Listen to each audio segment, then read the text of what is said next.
नमस्कार जय जगन्नाथ सांग माने चलतु आज कलरा को किसी नुआ स्टाइल रे बनैबा जोटा कि समस्ते खाइबे। कलराटा प्राय पिला माने भी खाई न थांती पसंद कर न थांती किंतु एमिति बनैबे तो पिला बड़ समस्ते खाइबे। आ एटा बहुत टेस्टी लगी थाए।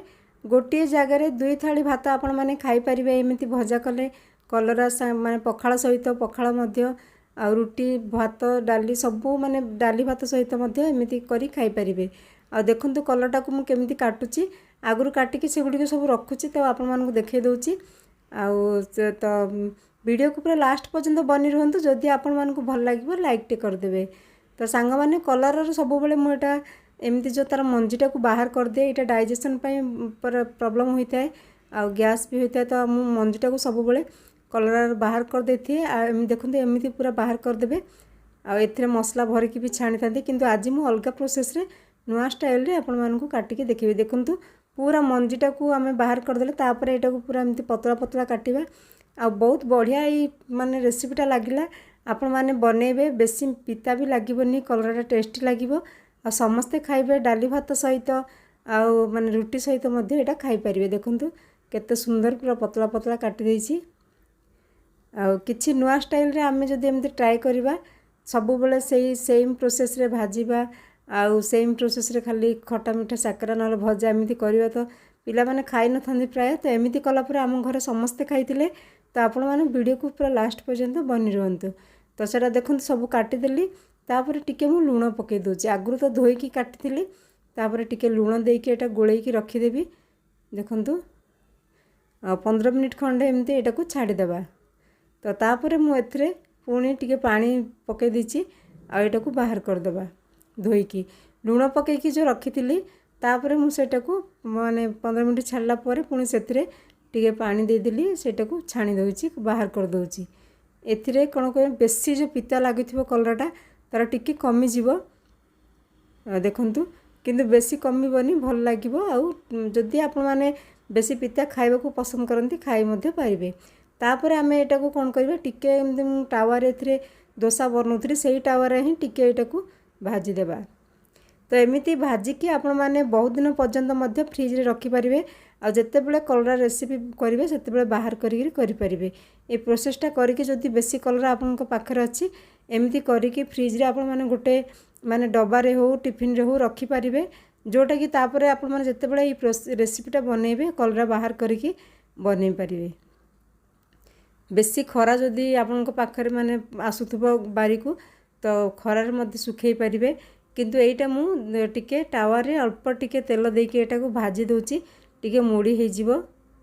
आ देखंतु एटा मु भाजी की एटा काली एटा एमिति भाजी की रखि देइतिली। एमिति करी आपण माने फ्रिज रे रखि परिबे बहुत दिन पर्यंत मासे 2 मास पर्यंत मध्य तापर तरकारी बनै परिबे। तापर मु कढ़ाई रे देखंतु टिके तेल नै जाइछि 2-3 स्पून मु एटा सोरिष तेल नैछि। तापर टिके सोरिष नैथिली तापर टिके कला जीरा एथिरे फुटण रे देबा आ तापर जीरा टिके देबा जेमती पंचु फुटण नुहे किंतु एथिरे जीरा कला जीरा और सोरिष को फुटाऊँगी।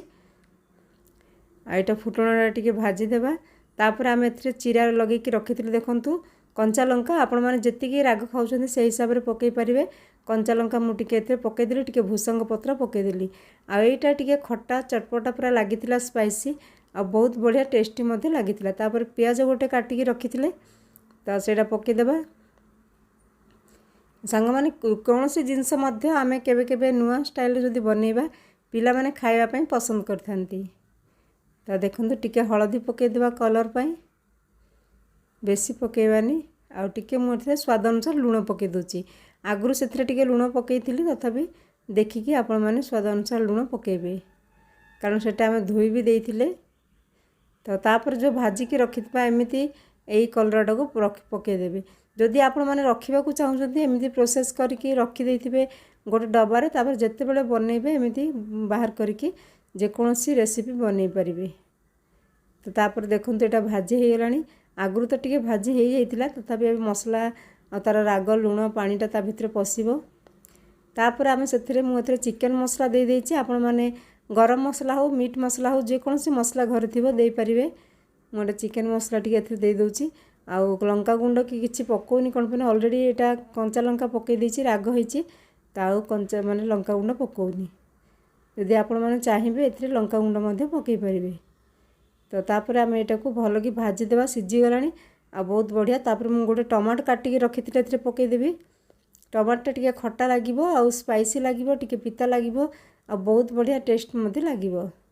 कलराटा पिता जेहेतु खाली आम जब भाजवा से बेसी पिता लगी था खाई हो न था किंतु एमती भाजबे तार फ्लेवर तार चटपटा खायापी बहुत बढ़िया माने पखाल भात सहित आपण मैंने तो घरे जगार दिथर मागिकी खाईपारे। तो देखो टमाटर को यहाँ को पूरा भल कि आम मिसेदेबा कौन पर टे ढांकी देती तो सीझीगला टमाटोटा। तापर आम टमाटो को पूरा एपट सेपट करके पूरा कलरा मिसेदेबा। एमती प्रोसेस करी जदि आपण मैंने कलरा करेंगे बहुत बढ़िया लगे। देखो तापर मुझे गोटे सीझा आलू गोटे डाली पकई खंडे आलू ए पकई दूँ जदि ऑप्शन जदि आपण मानक पसंद नहीं पकेबेनी किंतु आलूटा पकेला परे टिके बहुत बढ़िया कलरा आलू दुटा जगह मिसिकी एटा पकेबा तो पखाल सहित बहुत बढ़िया टेस्ट लगी थाए। जदि आपण माने आलू खाऊ नाहंती स्किप करेंगे। जदि खाऊचंती आपण माने डाली रे हो माने आगुरु आलूटा सिझेकी रखिथिबे। मु एटा खंडे आलू बड़ आलूटा तो खंडे पकईची। देखुन तापर एटा को भल कि मेस करके माने मिसई देबा पूरा चटपटा होगी कलरा भजाटा हो गलानी आम देखु केते सुंदर होईची। देखंतु पूरा चटनी टाइप आचार टाइप आ टेस्ट मध्य बहुत बढ़िया लगी। तापर आम यहाँ को बाहर करदेबा। यहाँ को पखाला भात हो डाली भात हो जेकोसी समय मध्य आपण मैंने यहाँ खाई पारे। रुटी पराठा सहित मध्य खाई पारे। जो मैंने डायबिटीज अच्छी आलू न पकईकी खाली सेमती कलरा बनईकी खाई पारे। आलू तो स्किप करदेबे। तो तापर एबे मु बाहर करदेबी कलराटा को। आ सांग माने जदि आपण मानकु ए रेसिपीटा भल लागिला ताहले लाइक टे कर दियंतु। जो माने नुआ अछंती प्लीज मो चैनल को सब्सक्राइब कर दियंतु। पाखरे थिबा बेल आइकन को दबाई दियंतु जा फल प्रति वीडियो नोटिफिकेशन आपण मानक पाखु पहुँची जिवो। आपण माने देखुचंती लाइक टे कर दियंतु। लाइक कले हमको आहुरी माने इच्छा बढ़िबो माने जो काम करबा को खुशी लागिबो। तो आपण माने जदि लाइक करिवे हमको बहुत खुशी लागिबो। आ देखंतु एटा हमर बनिगला कलरार रेसिपी। रहुची सांग माने पुणी नेक्स्ट वीडियो रे देखा हेबो। आ सेति पई जय जगन्नाथ। Thank you.